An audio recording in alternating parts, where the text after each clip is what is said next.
வணக்கம். இன்று நம்மிடையே செய்யூர் அரசு கலை மற்றும் அறிவியல் கல்லூரியின் கூடுதல் முதல்வர் பொறுப்பு வகிக்கும் முனைவர் மாதவன் அவர்களுடன் நேர்காணல் செய்ய இருக்கிறோம். ஐயா வணக்கம். ஐயா வணக்கம் ஐயா. இனிய காலை வணக்கம். இனிய காலை வணக்கம். ரொம்ப மகிழ்ச்சியாக இருக்குது உங்களுடைய இந்த நேர்காணல் செய்வதற்கு. அதாவது ரொம்ப மகிழ்ச்சி. செய்யூர் அரசு கலை அறிவியல் கல்லூரியுடைய முதலாவது, அதாவது முதல்வர் பொறுப்பில் நீங்கள் வகிக்கிறீர்கள். ரொம்ப மகிழ்ச்சியாக இருக்குது. ஆமா. உங்களை பற்றி உள்ள விஷயங்களை சொல்லுங்கய்யா. அதான் உங்களுடைய சொந்த ஊர், பெற்றோர், பிறப்பு, படிப்பு, அதை பற்றி உள்ள விவரங்கள் சொல்லுங்க. ஐயா என்னுடைய சொந்த ஊர் வந்து முன்னாள் தஞ்சை மாவட்டம், இன்றைய புதுக்கோட்டை மாவட்டம், அறந்தாங்கி சட்டமன்ற தொகுதிக்கு உட்பட்ட ஆவுடையார் கோயில் வட்டத்தை சார்ந்த சிறுகாசாவயல் கள்ளக்காத்தான் என்கிற கிராமம், குக்கிராமம். உலக தொடர்புகளுக்கு குறைவான உலக தொடர்புகள் குறைவாக இருக்கக்கூடிய ஒரு ஊரில் பிறந்தவன். இரண்டாவது மூன்றாவது தலைமுறையாக நான் வெளியே வந்திருக்கிறேன். என்னுடைய தந்தை பெயர் திரு மாவண்ணா சுப்பிரமணியன். ஊரிலே தலைவர் என்கிற ஒரு பொது அடைமொழியோடு அழைப்பார்கள். என்னுடைய தாயின் பெயர் பொட்டு அம்மாள் என்று அழைப்போம். 1969 ஜனவரி 21 அன்று நான் எங்களுடைய பெற்றோருக்கு முதல் பிள்ளையாகவும் முதல் மகனாகவும் பிறந்தேன். மகன் ஒருவர் தான். என்னுடைய தங்கைகள் இருவர். பெரிய மூத்த தங்கை சு வளர்மாலா. அவர் ஊராட்சி ஒன்றியம் தலைஞாயிறிலே கண்காணிப்பாளர் என்கிற நிலையில் பணியாற்றி வருகிறார். தமிழ்நாடு அரசு ஊழியர் சங்கத்தினுடைய மாநில செயலாளர்களில் பொறுப்பாளர்களில் ஒருவராக இருக்கிறார். இரண்டாவது தங்கை சு பாக்கியலட்சுமி. அவர் தஞ்சாவூரிலே காவல்துறையிலே பணியாற்றி வருகிறார். நான் இப்பொழுது செய்யூர் அரசு கலை அறிவியல் கல்லூரியுடைய தமிழ்நாடு அரசு அண்மையில் தொடங்கி இருக்கக்கூடிய புதிய அரசு கல்லூரிகள் 11+4 15 கல்லூரிகள். அந்த 15 கல்லூரிகளில் ஒன்று செங்கல்பட்டு மாவட்டத்தில் இருக்கக்கூடிய செய்யூர் என்கிற வட்டம். ஆனால் வட்டம் என்கிற அளவிற்கு இல்லாத ஒரு சிறிய கிராமம். அந்த ஊரில் இருக்கக்கூடிய கல்லூரியில் முதல்வராக என்னுடைய பணியை சிறப்பாக மனநிறைவாக ஆற்றிக் கொண்டு வருகிறேன். ரொம்ப சந்தோஷம்யா. இப்போ உங்களுடைய படிப்பு எங்கெங்கே படிச்சீங்க? பள்ளிக்கூடம், கல்லூரி, அதை பற்றி உள்ள விவரங்களை சொல்லுங்க.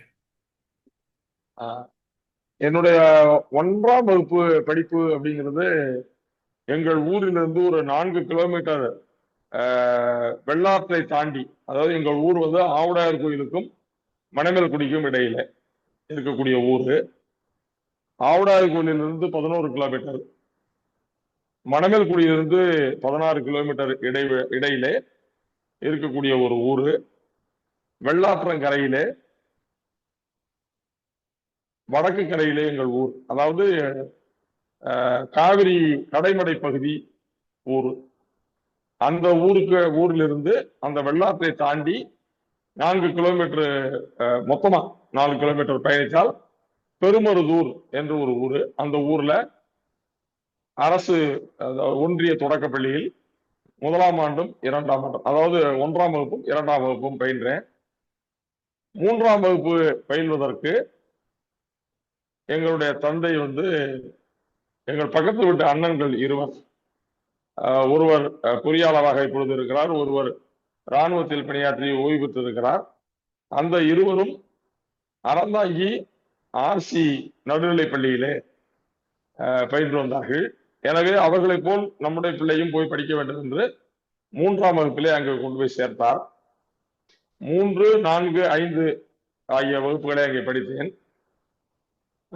போர்டிங் என்பதாலே அங்கே கொடுக்கப்பட்ட அன்றைக்கு கொடுக்கப்பட்ட அந்த கோதுமை கஞ்சி உணவிலே எனக்கு கொஞ்சம் சொறி சிறங்குகள் கையில் எல்லாம் உடம்பு முழுக்க சிறங்கு வந்து தேர்வு எழுத முடியாத நிலைக்கு, பேனாவே பிடிக்க முடியாத நிலைக்கு ஆளாகிவிட்டேன். அதனால பேனா பிடிச்சு தேர்வு எழுத முடியாதுங்கிறதுக்கு பயந்துக்கிட்டு பெட்டியை தூக்கிட்டு ஊருக்கு போயிட்டேன். அதனால 5ஆம் வகுப்புல தோல்வி அடைஞ்சிட்டேன். 5ஆம் வகுப்புல தோல்வி அடைஞ்சு தோல்வி அடைந்த மாணவர்கள் தொடர்ந்து விடுதியில தங்கி படிக்க முடியாது. அதனால விடுதியை விட்டு அனுப்பிவிட்டார்கள். மீண்டும் பெருமருதூர் ஒன்றிய நடுநிலைப்பள்ளிக்கே வந்தேன். தொடக்கப்பள்ளியில் படித்து மீண்டும் அது நடுநிலைப்பள்ளி உயர்நிலைப்பள்ளியாக அப்பொழுது ஆகியிருந்தது என்று நினைக்கிறேன். அப்பொழுது அங்கு வந்தேன். அங்கு 5, 6, 7, 8 ஆகிய வகுப்புகளை அங்கே பயின்றேன். அப்பொழுது ஒரு அப்பு பிள்ளை என்று ஒரு தமிழையா இருந்தார். சுப்பிரமணியன் என்று ஒரு ஆசிரியர் இருந்தார், இடைநிலை ஆசிரியர், உயர்நிலை ஆசிரியர். பொன்னுசாமி என்று ஒரு பிஇடி இருந்தார். இந்த மூவரும் தான் என்னுடைய வாழ்க்கையை உயர்த்தி விடுவதற்கு மிக முக்கியமான காரணிகளாக இருந்தவர்கள். எனக்கு அடிப்படை மொழி அறிவை பிழையின்றி இன்றைக்கு தமிழ் எழுதுகிறேன் என்றால் அதற்கு முழு முதல் காரணம் போற்றுதலுக்குரிய என்னுடைய தமிழையா அப்பு பிள்ளை. அதேபோல் நான் கவிதை, கட்டுரை, பேச்சு என்று நான் என்னால் இயன்றவரை பயணிக்கிறேன் என்றால் அதற்கு முழு முதல் காரணம் திருமிகு சுப்பிரமணியன். அவர் எங்கள் ஊரில் பிறந்தவர், எங்கள் ஊர்க்காரர். ரங்கூன்காரர் குடும்பம் என்று சொல்வார்கள், அந்த குடும்பத்தில் அவர் பிறந்தவர். மிகப்பெரிய சாதனை மிகு போற்றுதலுக்குரிய மிகப்பெரிய எழுத்தாளர் அரந்தை நாராயணனுடைய தம்பி அவர். அரந்தை நாராயணன் எங்கள் ஊர்க்காரர் என்பதிலே எங்கள் ஊருக்கு முதல் பெருமை அதுதான் என்று சொல்ல வேண்டும். ஊருக்கு கல்வியால், சமூகத்தால் உயர்ந்தவர் அப்படின்னு சொன்னா அவர் தான். பொருளாதாரத்தில் உயர்ந்தவர்கள் அவருக்கு முன்பு நிறைய பேர் இருந்திருக்கிறார்கள். அவர்களை வரலாற்றில் யாருக்கும் தெரியாது. அரந்தை நாராயணன் பிறந்த ஊர் என்பது எங்களுக்கு ஒரு செம்மாந்த ஒரு மகிழ்ச்சி, பெருமிதம். அவருடைய தம்பி அவர் பொன்னுசாமி பிஇடி, அவர் மிக கண்டிப்பானவர். வகுப்புகளுக்கு குடும்ப சூழ்நிலைகளை வயலில் வேலை பார்த்து விட்டு வேக வேகமாக குளித்து விட்டு அவசர அவசரமாக பள்ளிக்கு ஓடுகிற போது ஆற்றங்கரையை தாண்டி 4 கிலோமீட்டர் வந்து எப்படியும் காலதாமதம் ஆகிவிடும். அது எனக்கு ஒரு பிறவி குணமாகவே தொடர்ந்து இருந்து வருகிறது. பல செயல்களை காலத்தாழ்வாக முடிக்கிற பண்பு சின்ன வயதிலேயே இருந்திருக்கு. அதை சொல்லி இப்பொழுது நாம் ஆறுதல் கொள்ள முடியாது என்றாலும் அந்த பிறவி குணம் மாதிரி அது எனக்கு அப்பொழுது இருக்கிறது. காலத்தாழ்வாக வருவதற்காக மிக கண்டிப்பாக அந்த பிஇடி வந்து 3 சுற்று ஓட வைப்பார். ஒரு வேப்ப மரம் 3 வேப்ப மரம் இருந்துச்சு, அந்த வேப்ப மரத்தை சுற்றி 3 சுற்று ஓடிட்டு சோத்து மூட்டையோட புத்தக மூட்டையோட தூக்கிட்டு வரணும். அப்படியான கண்டிப்புகள் எல்லாம் இன்றைய காலத்தில் இல்லை என்று ஒப்பிட்டு பார்க்க வேண்டியிருக்கிறது. மாணவர்களை கண்டிக்கவோ, மாணவர்களை தண்டிக்க வேண்டியது என்பதல்ல, கண்டிக்கவோ வழிபடுத்துவதற்கோ கூட போதிய அளவிற்கு ஆசிரியர்களுக்கு கடமை இருந்தாலும் உரிமை இல்லாத நிலை என்பது இருப்பதாக தென்படுகிறது.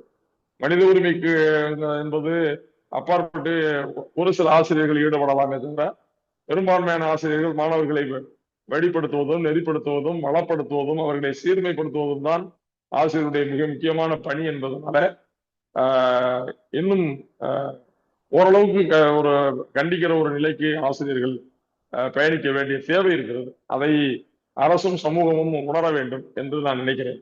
இது செய்தியோட செய்தியா நினைவு வருகிற போது அதை சொல்லிவிடுகிறேன். இது 8ஆம் வகுப்பு வரை. 9, 10 ஆகிய 2 வகுப்பும் பிள்ளை வந்து கொஞ்சம் மறுபடி வேற ஊர்ல போய் படிக்கட்டும் என்று விரும்பிய எங்க அப்பா, எங்க அம்மா பிறந்த ஊரான சுப்பிரமணியபுரம், அறந்தாங்கி வட்டத்தில் இருக்கக்கூடிய சுப்பிரமணியபுரம் என்கிற ஊரிலே மேல்நிலைப் பள்ளியிலே 9, 10 படிக்க வைத்தார். விடுதியிலே தங்கி படித்தேன். விடுதியிலே தங்கி படித்த அந்த காலகட்டத்திலே முதலிலே சினிமா செய்திகளையும் செய்தித்தாள்களையும் பார்க்கிற வாய்ப்பு என்பதாலும் சினிமா மீது ஒரு ஆர்வமும் கவிதையெல்லாம் எழுதுவதாக என்கிற நினைப்பும் இருந்த அந்த காலகட்டத்தில் அடிக்கடி சினிமா பார்க்க போய்விடுவது, பக்கத்தில் இருக்கிற சினிமா கொட்டகைகளுக்கு நண்பர்களோடு சேர்ந்து, இப்படி 9ஆம் வகுப்பு 10ஆம் வகுப்பு படித்து 10ஆம் வகுப்பில் மீண்டும் ஒரு விழுக்காடு. 99 விழுக்காடு அல்ல, 2வது விழுக்காடு. விழுக்காடு என்றால் விழுவது என்று கூட பொருள் இருக்கிறது. அப்படி ஒரு 2வது விழுக்காடு விழுந்தேன். அதிலிருந்து மீண்டு எழுந்து மதிப்பெண் மிக குறைவாக இருந்ததால் அறிவியல் பிரிவு படிக்க வேண்டும் 12ஆம் வகுப்பில் என்ற ஆர்வத்தில், அப்பொழுது அந்த ஆர்வம் இருந்தது. இடைநிலை ஆசிரியருக்கான TD8 கூட முடிக்க வேண்டும் என்றெல்லாம் ஆர்வப்பட்டேன். ஆனால் அதற்கு அந்த வயதில் தகுதியாக்கிக் கொள்ள இயலாமல் போய்விட்டது. எனவே அதை கடந்து முன்னேற வேண்டும் என்கிற நிலையில் அந்த 10ஆம் வகுப்பு தோல்விக்கு பிறகு படித்தவர்களும் சுற்றத்தாரும் ஒரு கல்யாண காட்சிகள் எல்லாம் போகிற போது, காதணி விழா எங்கேயாவது போகிற போது சுற்றத்தினர் எல்லாரும் தாய்மாமன் தலைமை ஆசிரியர், பள்ளி தொடக்கப்பள்ளி தலைமை ஆசிரியர், அப்படி சித்தப்பாக்கள் ஆசிரியர்கள் பலர், பொறியாளர்கள் பலர், சொந்த பெரியப்பா மகன் டாக்டர் VK முத்து, அவரு MBBS MD, அப்பொழுது அவர் MBBS MD முடிச்சிருப்பார் நினைக்கிறேன். இப்படி எல்லாம் இருந்ததுனால எல்லாரும் ஏதாவது விழாக்கள்ல பாக்குற போது என்னப்பா பண்றேன்னு கேட்பாங்க. 10th முடிச்சுட்டு இருக்கேன், பாஸ் ஆயிட்டியான்னு கேட்பாங்க. பாஸ் ஆகலை அப்படின்னு சொன்னா, 10ஆம் வகுப்பே பாஸ் ஆகலையே, நீ என்ன போற, ஒண்ணுமே போச்சு, வாழ்க்கையே போச்சு என்று மிக இலக்காரமாக நெய்யாண்டி செய்வார்கள். அந்த அந்த அவமானம்ங்கிற காயம் கூட என்னுள் குறைந்தபட்ச சாதனை நோக்கிய பயணத்தை உருவாக்கி கொள்கிற இந்த சாதனை என்கிற மலர்களை உருவாக்குவதற்கான காயங்களாக அந்த காயங்கள் இருந்தன என்று சொல்ல வேண்டும். அதற்கு பிறகு அந்த அறிவியல் பிரிவு போதிய மதிப்பெனுக்கு கிடைக்காது. எனவே புதிதாக உருவாகிற ஒரு மேல்நிலை பள்ளியை கண்டறிந்து பெருமகளூர், பேராவூரணி வட்டத்தை சார்ந்த பெருமகளூர் என்கிற ஊரிலே முதலில் 11, 12 வருகிறது. எனவே அங்கு சேரலாம் என்று முடிவு செய்து அங்கு போய் சேர்ந்து அறிவியல் பிரிவில் படித்து, அப்பொழுது ஒரு தமிழாசிரியர் வந்தார், திருமிகு போற்றுதலுக்குரிய இலக்குவனார். எப்படி அப்பு பிள்ளையை சொல்கிறனோ அப்படி என்னுடைய வாழ்க்கையின் இன்றைய நிலைக்கு முழு முதல் காரணம் ஒருவர் அப்பு பிள்ளை, இன்னொருவர் இந்த திருமிகு இலக்குவனார், முதுகலை தமிழாசிரியர், இன்னொருவர் என்னுடைய ஆய்வு நெறியாளர் முனைவர் குலத்தோரால், தமிழ் பல்கலைக்கழக பேராசிரியராக ஓய்வு பெற்றவர் பிற்காலத்தில். அப்படி படித்தேன். 12 பிலிட் படிப்பை கரந்தை தமிழ்ச்சங்கத்தில், தமிழவேல் உமாமகேஸ்வரர் கரந்தை கலைக்கல்லூரியில் போற்றுதலுக்குரிய மாபெரும் தமிழறிஞர் பேராசிரியர் விருத்தாசலம் ஐயா அவர்கள் முதல்வராக இருக்கிற அந்த காலகட்டத்தில் பிலிட் பயில்கிற வாய்ப்பை பெற்றேன். அதைத் தொடர்ந்து பூண்டி வாண்டையார் என்று புகழ்பெற்ற நாடாளுமன்ற உறுப்பினராக எல்லாம் இருந்த அவருடைய நிர்வாகத்தின் கீழ் இருக்கக்கூடிய வீரையா வாண்டையார் திரு புட்பம் கல்லூரி பூண்டியிலே MA பயின்றேன். அப்படியே MPhil PhD இரண்டையும் தமிழ் பல்கலைக்கழகத்தில் தத்துவ மையத்தில் இலக்கியமும் தத்துவமும் என்கிற ஒப்பாய்வு நிலையில் ஆய்வு செய்தேன். அதிலே MPhil தமிழ் அற இலக்கியங்களும் பௌத்தமும் என்கிற தலைப்பில் ஆய்வு செய்தேன். முனைவர் பட்டத்தில் தமிழ் அற இலக்கியங்களும் பௌத்த சமண அறங்களும் என்கிற தலைப்பில் ஆய்வு செய்தேன். இரண்டுக்கும் நெறியாளராக இருந்தவர் முனைவர் குலத்தோரான் ஐயா, நாகர்கோவில்காரர், மிகச்சிறந்த நெறியாளர். அவர் போன்ற நெறியாளரை காண்பது அரிது, விரல் விட்டு எண்ணிவிடக்கூடும். இன்றைக்கு முனைவர் பட்ட ஆய்வு மலினமாகி போய் வியாபாரம் என்கிற நிலைக்கு தள்ளப்பட்டு விட்டது. ஆய்வு மட்டுமல்ல, ஒட்டுமொத்த கல்வியும் கடைச்சரக்காகி போய்விட்டது. முனைவர் பட்டமும் அதற்கு விதிவிலக்கல்ல என்கிற நிலையில் வெறும் கையெழுத்து போடுவதற்கே லட்சங்கள் வாங்குகிற நெறியாளர்கள் இருப்பதாக சொல்லுகிறார்கள். அப்படிப்பட்ட காலகட்டத்தில் அவர் பைசா பெறவில்லை என்பதெல்லாம் சொல்ல இயலாது. அப்படி ஒரு சொல்லையே அவர் மீது நாம் எய்தக்கூடாது. மிக பொறுமையாக நான் ஒரு ஊர் சுற்றி ஒரு அமைப்பில் ஈடுபட்டு, மாணவர் சங்கத்தில் எல்லாம் ஈடுபட்டு கொண்டு வந்தவன். அப்படி ஒரு இடத்தில் உட்காராத என்னை விரட்டி விரட்டி அன்பால் சொல்லி சொல்லி என்னை முனைவர் பட்ட ஆய்வு முடிக்க வைத்தவர். அதன் பிறகு அப்பொழுதும் முடிக்க இயலாமல் திருமணத்திற்கு பிறகு என்னுடைய துணைவியாருடைய அரவணைப்பில், கண்காணிப்பில், இன்னும் சொன்னால் அரட்டுதலில் ஒவ்வொரு நாளும் எழுதி முடிக்க வேண்டிய கட்டாயம் திருமண வாழ்க்கைக்கு பிறகு நேரிட்டது. திருமண வாழ்க்கைக்கு பிறகு இல்லற வாழ்க்கையை சிறப்பாக அமைத்துக் கொள்ள வேண்டும் என்றால் முனைவர் பட்டம் முடிக்காமல் ஆய்வு செய்ய இயலாது, வாழ்க்கையை ஓட்ட முடியாது என்கிற நிலையில் அந்த முனைவர் பட்டத்தை மிக கடிதப்பட்டு தனியார் கல்லூரியிலே வேலை பார்த்துக் கொண்டு முடித்தேன். இதுதான் என்னுடைய கல்வி பயணம். சிறப்பு. அதாவது ஒரு சாதாரண கிராமத்துல இருந்து வந்து 10வது ஃபெயில் ஆகி அதுக்கப்புறம் வந்து ஒரு வேகத்தில் வந்து சிறப்பான முறையில் கல்வியில் உயர்ந்து இன்னைக்கு வந்து முனைவர் பட்டம் வரைக்கும் நீங்கள் பெற்றிருக்கீங்க.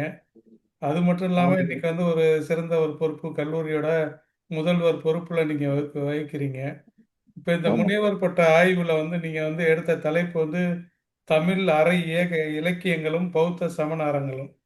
இந்த ஆமாங்க. தலைப்பு வந்து நீங்கள் எடுக்கிறதுக்கு காரணம் என்ன? இந்த தலைப்பு எடுப்பதற்கு காரணமாக இருந்தவர் என்னுடைய நெறியாளர் முனைவர் குளத்தூரான் ஐயா. நான் முதலிலே எம்ஏ முடித்தவுடனே தமிழ் புது கவிதைகளில் தத்துவங்கள் அப்படின்னு ஆய்வு செய்யணும் என்று விரும்பி தமிழ் பல்கலைக்கழகத்தை சென்று பார்த்து, அப்பொழுது நான் இந்திய மாணவர் சங்கத்தில் பணியாற்றி கொண்டிருந்தேன். அதே போல் தமிழ்நாடு அறிவியல் இயக்கத்தில் மிக முக்கியமான ஒரு கலைக்குழு உறுப்பினராகவும் நானும் என் தங்கையும் அறிவொளிக்கு முன்பான அகில இந்திய கல்வி அறிவியல் பிரச்சார பயணம் பிஜேஜி என்று சொல்வார்கள், அந்த பயணத்திலெல்லாம் தஞ்சாவூர் முழுக்க அறிவொளி கல்வி அறிவு அறிவியல் விழிப்புணர்வு சார்ந்த பணிகளிலே ஈடுபட்டு கொண்டிருந்த அந்த காலகட்டத்தில் எனக்கு அறிமுகமானவர் தமிழ்நாடு அறிவியல் இயக்கத்தை பொறுப்பாளராக இருந்த மாவட்ட பொறுப்பிலும் தமிழ் பல்கலைக்கழகத்தினுடைய கிளை தலைவராகவும் இருந்த முனைவர் வள்ளிநாயகம். அவர் அப்பொழுது உதவி பதிவாளராக அங்கு இருந்தார் தமிழ் பல்கலைக்கழகத்தில். அவரிடம் போய் ஆலோசனை கேட்டேன். தமிழ் இலக்கியத்தில் தமிழ் புது கவிதைகளில் தத்துவங்கள் அப்படின்னு சொன்ன உடனே இந்த மாதிரி பேராசிரியர் குளத்தூரான் ஐயாவை போய் பாருங்க, அவர் தான் தமிழ்நாடு அறிவியல் சங்கத்தினுடைய செயலாளர் தலைவர் பொறுப்பில் இருந்தார். என்னுடைய நெறியாளர் அவரும் கேரளாவிலே படித்து முனைவர் பட்டம் பெற்று வந்தவர். முற்போக்கு பார்வையும் இடதுசாரி இலக்குகளும் கொண்ட ஒரு அருமையான பேராசிரியர், நல்ல நெறியாளர். அவரிடம் ஆற்றுப்படுத்தினார். அவரை போய் பார்த்தேன். ஏற்றுக்கொள்கிறேன். அவர் சொன்னதுக்கு பிறகு என்ன, உங்களை தான் தெரியுமே, 1-2 சமயத்துல அறிவியல் இயக்கத்துல பார்த்திருக்கேன், அவசியம் நீங்க வந்து பண்ணலாம் வாங்க அப்படின்னு சொல்லிட்டாரு. மாணவர் சேர்க்கைக்காக எம்பிலுக்கு போகிற போது பிற்காலத்தில் தமிழ் பல்கலைக்கழகத்தினுடைய துணைவேந்தராக இருந்த முனைவர் பாஸ்கரன் ஐயா அவர்கள் இயக்குனராக தத்துவ மையத்தில் இருந்தார். அப்பொழுது நான் சொல்வது 1993 அப்பொழுது அவர் இயக்குனராக இருந்தார். அவரை போய் பார்த்தபோது இது தத்துவ மையம், முதுகலை ஆய்வியல் அறிஞர் முனைவர் பட்டம் எல்லாமே தத்துவத்தில் ஆய்வு செய்பவர்கள் செய்கிற ஒரு துறை. எனவே நீங்கள் வந்து முதுகலை தமிழ் ஆங்கில தத்துவம் இப்பொழுது படிக்காவிட்டாலும் தொழிலை கல்வியில நீங்கள் படித்துக் கொள்ளலாம். ஆய்வியல் நிறைஞரை தமிழ் பல்கலைக்கழகத்தில் என்பதால் நீங்கள் வந்து ஆய்வியல் நிறைஞரை முடித்துவிட்டு அப்புறமா நீங்க முனைவர் பட்டம் செய்யுங்கள், எம்பில் முடித்துவிட்டு பிஹெச்டி செய்யுங்கள், அது உங்களுக்கு நல்லதாக இருக்கும் என்று சரியாக ஆற்றுப்படுத்தினார். அவருடைய அந்த வழிகாட்டலை ஏற்றுக்கொண்டு எம்பில் செய்தேன். அப்பொழுதுதான் என்னுடைய நெறியாளர் தமிழ் புது கவிதைகளில் அல்லது தமிழ் இலக்கியங்களில் தத்துவங்கள் அப்படின்னு சொன்னா எவ்வளவோ தத்துவங்கள் இருக்கு, நீங்க எந்த தத்துவத்தை எடுக்க போறீங்க? இலக்கியத்துல ஏராளமான தத்துவங்கள் இடம்பெற்று இருக்கு, எல்லா தத்துவத்தையும் நீங்க எடுத்து சொல்லிட முடியாது. தமிழ் இலக்கியம்ங்கிறது ஒரு பெரிய கடல், தத்துவம்ங்கிறது ஒரு மிகப்பெரிய கடலுக்கும் கடலான ஆழ்கடல். அதுக்குள்ள போய் நீங்க எப்படி எந்த சொல்லல, அவர் சொல்லல, நான் கொஞ்சம் அவர் சொன்னதை கொஞ்சம் மெருகூட்டி சொல்றேன். அப்படி சொன்னாரு. சரி, அப்ப என்ன செய்யலாம் ஐயான்னு கேட்டேன். எனக்கு நான் பிறந்ததிலிருந்து இயற்கையிலேயே நான் கற்று வந்தது வர்க்க சார்பு நிலை, அடித்தட்டு மக்கள் விடுதலை, உழைக்கும் மக்கள் விடுதலை என்கிற சிந்தனையோடு வர்க்க விடுதலையை நோக்கிய சிந்தனை எனக்கு இருந்ததால், மார்க்சிய சிந்தனை அடிப்படையில் இருந்ததால், அதை நோக்கிய என்னுடைய வாழ்க்கை பயணமும் என்னுடைய சிந்தனை பயணமும் இருந்ததால், நீங்க வந்து மார்க்சியத்துக்கு நிகரான ஒரு அதோடு பொருத்தமான கொஞ்சம் டயலக்டிக்கல் இருக்கக்கூடிய புத்திசத்தை நீங்க எடுத்துக்கொள்ளுங்கள் என்று சொன்னார். புத்திசம் என்று சொன்ன உடனே எனக்கு பிடித்து போனது. புத்தர் மீது அளவற்ற ஒரு அன்பு உண்டு. அவருடைய கோட்பாடுகளை விரிவாக கற்காவிட்டாலும் இந்திய சமூகத்தின் முதல் புரட்சியாளர் புத்தர் என்கிற அடிப்படையில் பௌத்தத்தை எடுத்துக்கொள்ளலாம் என்று மனமும் வந்து ஆர்வத்தோடு எடுத்துக்கொண்டேன். இலக்கிய பகுதியை அவரே வரையறுத்து கொடுத்தார். அரை இலக்கியங்களில் தான் பௌத்தத்தை தேட முடியும் என்று 18 கணக்கு நூல்களில் இருக்கக்கூடிய 11 அறநூல்களை பௌத்தத்தோடு ஒப்பிட்டு தமிழ் அரை இலக்கியங்களும் பௌத்தமும் என்று ஆய்வு செய்யுங்கள் என்று கொடுத்தார். நான் ஆய்வு செய்தேன். இலக்கியங்களை ஆழமாக படிக்க முடிந்தது. பௌத்தம் குறித்த தேடுதலுக்கு அன்றைக்கு தமிழில் நூல்கள் இல்லை. எனக்கு 12ஆம் வகுப்பிற்கு பிறகு ஆங்கிலம் பயிலாதவன், ஓரளவு ஆங்கில பயிற்சி உண்டு என்ற போதிலும் அது போதாது என்கிற அடிப்படையில் நூல்களை படிப்பதற்கு கொஞ்சம் சிரமப்பட்டேன். தமிழில் நூல்கள் இல்லை. என்னுடைய பேராசிரியர் தம்மபதத்தை தமிழிலே மொழிபெயர்த்து கொடுத்து ஒப்பிட்டு பகுதிகளை எழுதுவதற்கு உதவி செய்தார். அண்ணாமலை பல்கலைக்கழகத்தில் தான் நான் அந்த மகாபோதி சொசைட்டி ஸ்ரீலங்காவில் இருந்து வெளிவந்த தம்மபதா டெக்ஸ்ட் ஒன்றே ஒன்றுதான் அப்பொழுது எனக்கு கையில கிடைத்தது. அதை வைத்துக் கொண்டு எம்பிலை நான் முடித்தேன். பிறகு தமிழ் அரை இலக்கியங்களும் பௌத்த சமணாரங்களும் என்று முனைவப்பட்ட ஆய்வை மேற்கொண்டேன். எம்பில் ஆய்வுக்கே என்னுடைய நெறியாளர் Indian Council for Historical Research என்கிற அந்த நிறுவனத்தில் ஆய்வுக்காக, நல்கைக்காக, ஃபெலோஷிப்புக்காக விண்ணப்பிக்க வழிகாட்டினார், உதவி செய்தார். இன்னும் சொன்னால் நான் ஓரளவு எழுதியதை அவர் பேரளவு அந்த ஆய்வு திட்டமாக மாற்றி விண்ணப்பிக்க வைத்தார். நேர்காணலுக்கு போனேன். ஒட்டுமொத்த இந்தியாவிலும் எம்பிலுக்கு நேர்காணலுக்கு வந்த ஒரே மாணவனாக நான் ஒருவன் மட்டுமே அன்றைக்கு இருந்தேன். பிஹெச்டி பயில்பவர்கள் வந்திருந்தார்கள். ஒருவனாக வந்திருந்ததாலும் ஆய்வை மனப்பாடமோ அல்லது ஓரளவுக்கு ஒரு என்ன சொல்றது, ஆங்கிலத்தை சரியா பேச தெரியாம மனப்பாடம் பண்ணதை வச்சுட்டு கொஞ்சம் கொஞ்சம் சமாளித்து பேசினேன். முயல்கிறான் என்பதற்காகவே எனக்கு ஆய்வு நகை கொடுத்தார்கள். மாதம் 1800 ரூபாய் ஓராண்டுக்கு. நல்கை சிற்றின செலவுக்காக 5000 என்று அந்த ஆணை வந்தது. அந்த ஆணையை எம்பில் ஏறத்தாழ முடிக்கிற நிலையில் இருந்த எனக்கு வந்தபோது, ஆய்வாளரெல்லாம் எழுதி கிட்டத்தட்ட முடிக்கிற நிலையில் இருந்த அந்த காலகட்டத்தில் அந்த ஆணையை எடுத்துக்கொண்டு என்னுடைய அறைக்கே என்னுடைய நெறியாளர் தான். அதெல்லாம் நினைக்கிற போது சிலிப்பாக இருக்கிறது. அறைக்கே என்னுடைய நெறியாளர் வந்து வண்டியில வந்து வாசல்ல நின்றார்.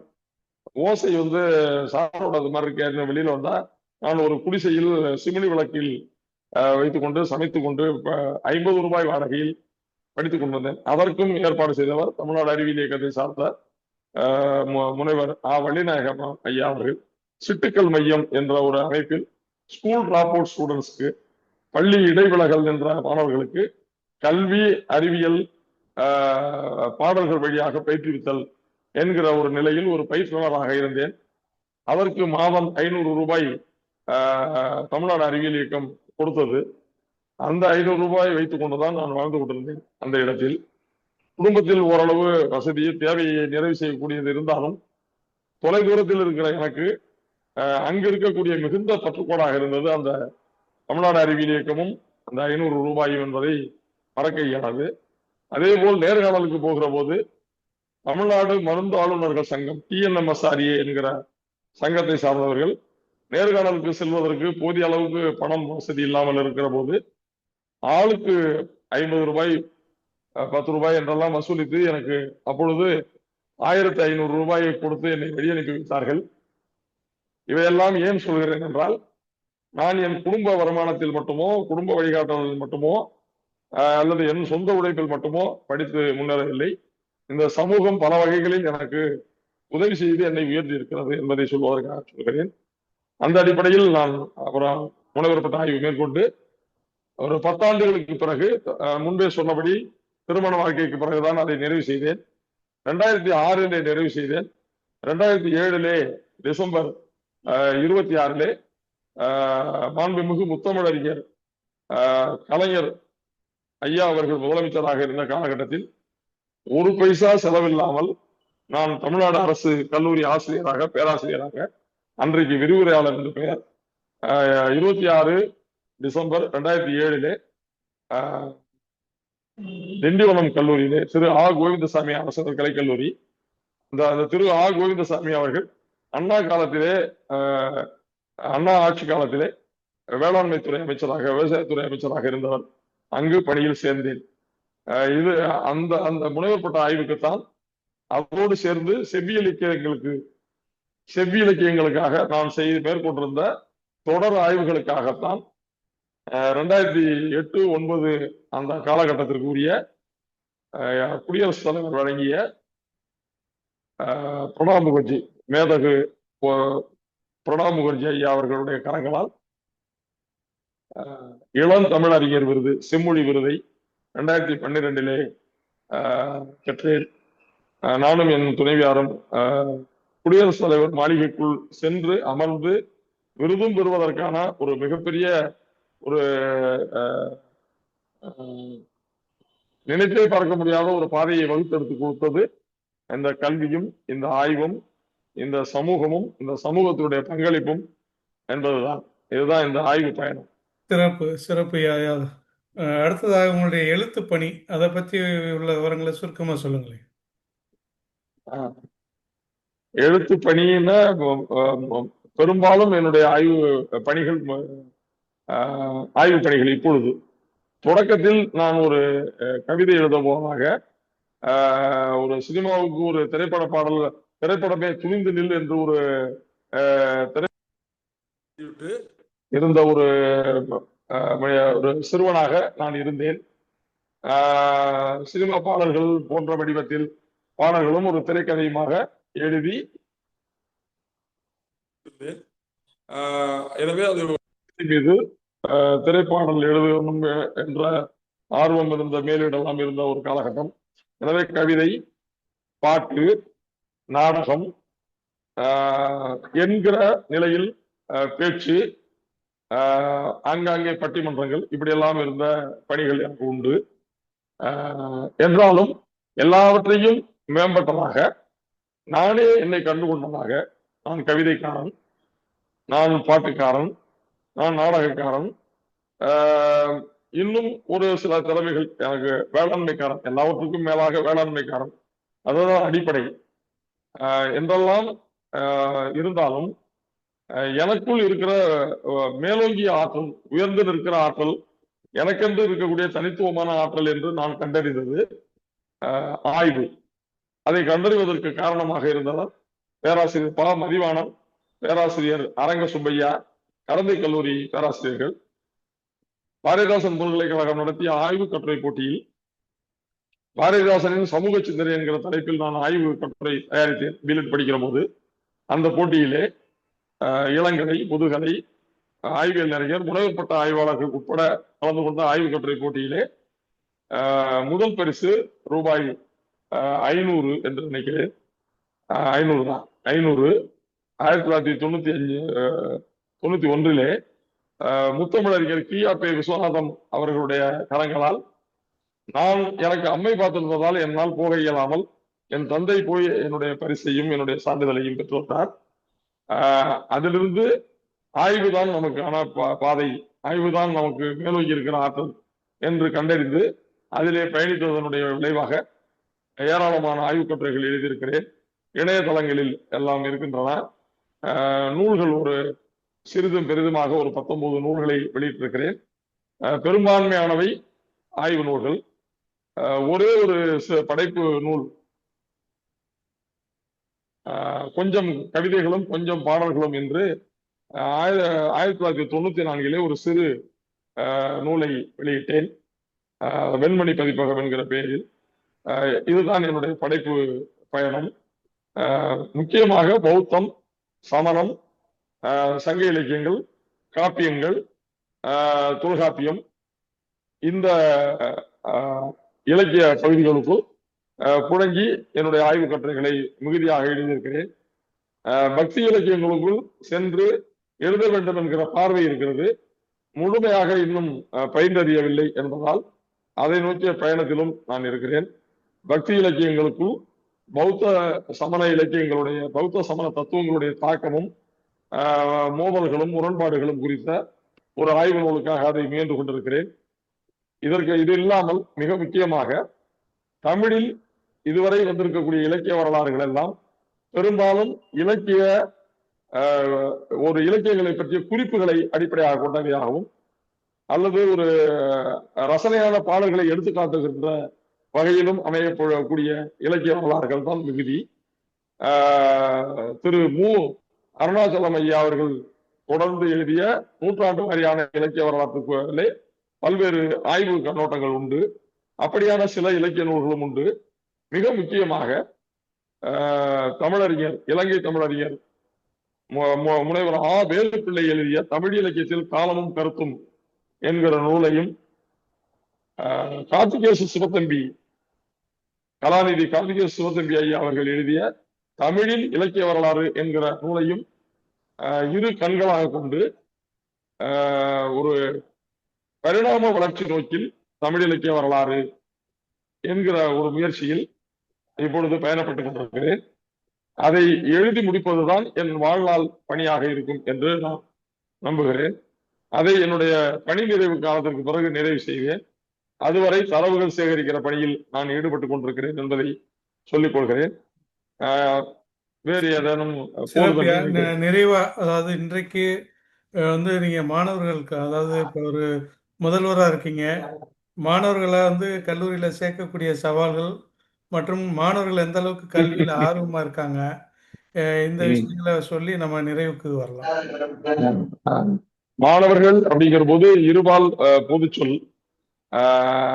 ஆனால் மாணவர் என்பதை மாணவியர் என்று பிரித்து, ஆசிரியர் ஆசிரியை என்று பிரித்த அந்த காலகட்டத்திற்கு பிறகு, பெண்ணிய பார்வையெல்லாம் வந்ததற்கு பிறகு மட்டுமல்ல, பெண்கள் எப்பொழுது கல்வி உலகிற்குள் வந்தார்களோ அன்றிலிருந்து இன்று வரை இன்னும் கூட கல்வியில் உச்ச நிலையில் இருப்பவர்கள் பெண்களாகத்தான் இருக்கிறார்கள். ஆனால்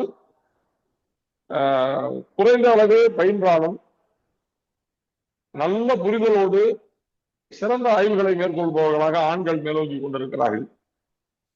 பெண்களும் ஆய்வு செய்கிறார்கள் என்பது உண்மை. ஆனால் ஆண்களோடு ஒப்பிடும்போது பெண்கள் ஆய்வு களங்களில் பெரிய அளவிற்கு பங்காற்றவில்லை என்று நான் நினைக்கிறேன். இதற்கு அடிப்படை கல்வி இன்றைக்கு இல்லாமல் போயிருக்கிறது. குறிப்பாக தமிழ் இலக்கிய கல்வியை பொறுத்தளவில் பிஏ படிப்பவராக இருந்தாலும் சரி, எம்ஏ படிப்பவராக இருந்தாலும் சரி, முனைவர் பட்டம் வரைக்கும் போவராக இருந்தாலும் சரி, பெரும்பான்மையான மாணவர்கள் அடித்தட்டு சமூகத்தை சார்ந்த மாணவர்களாகத்தான் இருக்கிறார்கள். அப்படி அடித்தட்டு மாணவர்களாக இருப்பதால் பிற்காலத்தில் ஒரு காலகட்டத்தில் ஆசிரியர்களாக இருந்தவர்கள் உயர்தட்டு சமூகத்தை, மேல்தட்டு சமூகத்தை சார்ந்தவர்களாக இருந்ததால் அடித்த மாணவர்கள் கல்வி பயில வருகிற போது செலுத்தவில்லையோ என்கிற ஐயம் எனக்கு இருக்கிறது.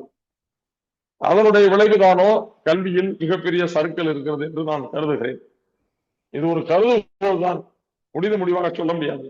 ஆனால் அந்த உளவியல் இருக்கிறதோ என்று நான் ஐயுறுகிறேன்.